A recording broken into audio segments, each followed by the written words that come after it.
ஆனந்தி, என்ன கை காலெல்லாம் கட்டுப்பட்டுருக்க? ரொம்ப வலிக்குதா? உடம்பு முடியல, ரெஸ்ட் எடுக்க வேண்டியதானே? எதுக்கு வேலைக்கு போயே ஆகணும்னு சொல்லிட்டு இருக்க? என் குடும்பத்துக்காக நான் ஊரை விட்டு வந்தேனே தவிர நான் ஒண்ணுமே செய்யல. அதுக்கான சந்தர்ப்பமும் அமையல. இப்பதே அமைஞ்சு வந்திருக்குது.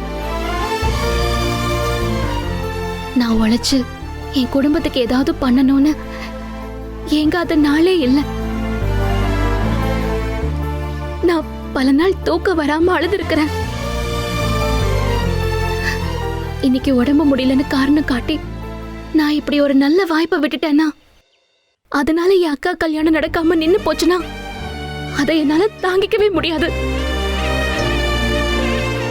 என் உசிரே போனாலும் நான் என் அக்காவுக்காக 7 லட்சம் சம்பாதிச்சு கொடுத்துட்டு புறவு போச்சுன்னா நான் நிம்மதியா சாவேன். என்னடி பைத்திய மாதிரி பேசுற? அப்படியே அரஞ்சனா? சல்மா,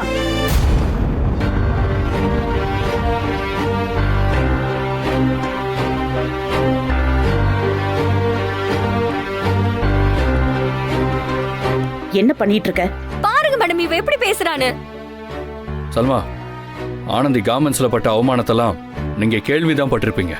நான் அதை பக்கத்துல இருந்து பார்த்தவன். அவளுக்கு இது வரைக்கும் அங்க ஒரு மரியாதையும் இருந்ததில்லை.